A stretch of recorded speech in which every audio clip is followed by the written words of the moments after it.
तो भाई क्या देखा मैंने, एक बवाल चीज़। आपने आज तक कभी वैम्पायर को ये सोचा होगा कि वैम्पायर सबका खून चूसता है, लेकिन क्या आज तक आपने वैम्पायर को खून के आंसू रोते हुए देखा है? मैंने देखा है।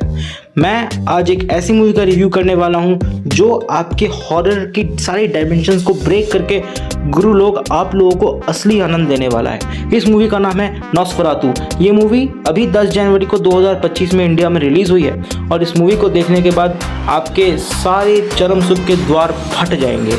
आप सोचोगे आपने क्या देखा। सच बता रहा हूँ, ये movie one of the best horror movies है आज तक की जितनी मैंने देखी है उसमें, और मेरी मानो मैंने बहुत हॉरर मूवीज़ देखी हैं। तो बिना देर किए शुरू करते हैं आज के रिव्यू को दोस्तों। नॉस्फेरातु ये मूवी एक्चुअल में 1922 की बनाई हुई सेम नाम की मूवी की रीमेक है, यानी कि नॉस्फेरातु की रीमेक है।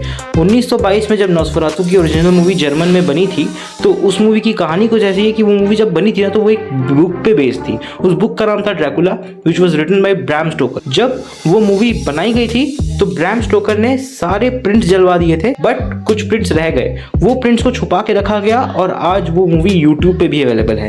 तो अगर आपको देखना है आप ओरिजिनल नॉस्फेरातु यूट्यूब में देख सकते हो। रिकमेंडेड बाय मी, बहुत अच्छी मूवी है। फिलहाल हम इस मूवी की बात कर लेते हैं। तो इस मूवी की IMDb रेटिंग्स अभी बहुत अच्छी चल रही है और ये मूवी बहुत अच्छा कलेक्शन भी कर रही है। इस मूवी के कास्ट में Nicholas Hoult and Bill Skarsgard as main lead देखने को मिलने वाले हैं। बिल स्कार्सगार्ड इसमें काउंट ऑरलॉक का रोल करने वाले हैं। काउंट ड्रैकुला को मूवी में काउंट ऑरलॉक के नाम से जाना जाता है, यानी कि आपने कई बार कहानियां सुनी होंगी ड्रैकुला, वैम्पायर। और वैम्पायर एक इस प्रकार की स्पीशीज है जो कि रात को जगी रहती है, दिन को सोती है, रात को लोगों का खून चूसती है। उनमें से एक किसी वैम्पायर का नाम ड्रैकुला है। काउंट का मतलब है किसी भी जगह का जो सरताज होता है, जैसे राजा होता है। तो इस मूवी की कहानी कुछ ऐसी है कि एक लड़का जिसका नाम हटर है, उसकी शादी अभी भी एक एलन नामक लड़की से हुई है जिसका पास्ट कैसे वैम्पायर से जुड़ा हुआ है, जो कि आपको मूवी के थ्रू समझ में आएगा कि वो वैम्पायर कौन है। वो वैम्पायर था काउंट ऑरलॉक।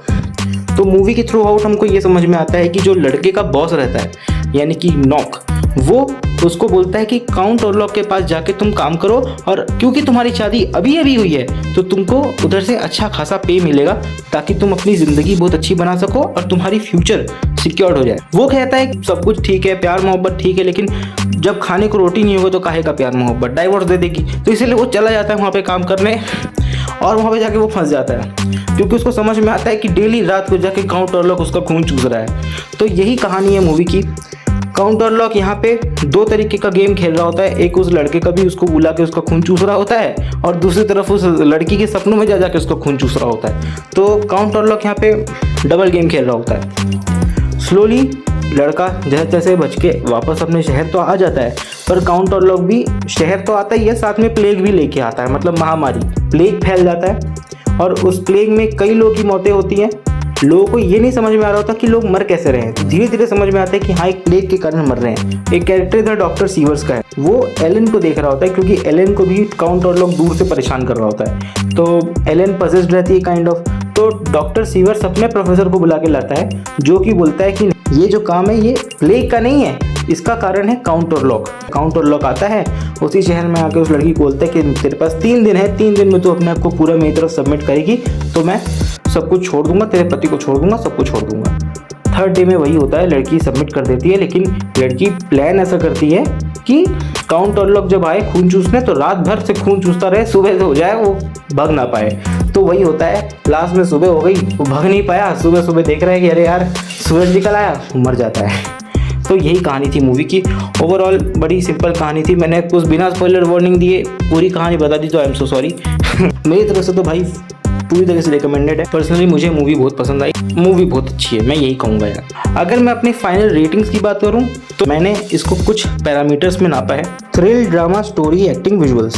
थ्रिल में इस मूवी को दूंगा 7.5 आउट ऑफ 10 स्टार्स, क्योंकि आपको मूवी के थ्रू बांध के रखती है, लेकिन हाँ बहुत उतनी ज़्यादा थ्रिल भी नहीं है जितनी ज़्यादा आप एक्सपेक्ट कर रहे हो, मतलब आप बहुत डरोगे नहीं, इसीलिए मैं इसको 2.5 स्टार्स इसका काटा हूँ।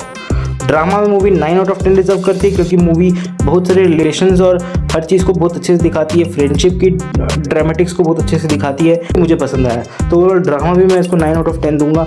स्टोरी में इसको 9 आउट ऑफ 10 दूंगा, क्योंकि obviously story was written by Bram Stoker, he was a very great novelist. And साथ में जब ओरिजिनल जो मूवी बनी थी नॉस्फेरातु, तो उसने उस कहानी को बहुत इवॉल्व किया था, और उसके साथ साथ इस मूवी ने भी उस कहानी को थोड़ा और इवॉल्व किया, इसलिए मैं इसको कहूँगा कि स्टोरी में 9 आउट ऑफ 10 डिजर्व करती है। एक्टिंग में 10 ऑन 10 है। आप किसी की भी एक्टिंग उठा लो, चाहे एरन टेलर जॉनसन का आप एक्टिंग उठा लो, आप निकोलस हॉल्ट का देख लो, आप बिल स्कार्सगार्ड की एक्टिंग देख लो, आपको बहुत सबकी एक्टिंग टॉप नॉच लगेगी। इवन विलियम डेफो बहुत सारी फिल्में करते हैं, लेकिन हर फिल्म में टॉप नॉच एक्टिंग करते हैं। चाहे आप उनकी लाइट हाउस देखो, आप उनकी स्पाइडरमैन नो वे होम देख लो, आप उनको हॉलीवुड का पंकज त्रिपाठी कह सकते हो। तो ऑब्वियसली एक्टिंग में 10 ऑन 10, विजुअल्स में 10 ऑन 10, क्योंकि मूवी के बहुत अच्छे सीन्स हैं। इवन अगर आप मूवी के लास्ट तक बैठते हो, इतनी पेशेंस है आप में, लास्ट सीन इतनी विजुअली अप्रिशिएबल है जिसकी मैं दाद देना चाहूँगा। ओवरऑल ये मूवी मेरे नज़रों में 9.1 आउट ऑफ 10 की वूपिंग स्टार्स डिजर्व करती है, और मैं इसको ग्रेड A+ देना चाहूँगा according to my grading system. आपको स्क्रीन में दिख गया होगा। तो दोस्तों यही था आज का रिव्यू। अगर आपको मेरी रिव्यू पसंद आई है तो वीडियो को लाइक कर देना, चैनल को सब्सक्राइब कर देना। मिलते हैं आपसे उसकी किसी अगली वीडियो में, तब तक के लिए थैंक यू एंड जय हिंद, वंदे मातरम।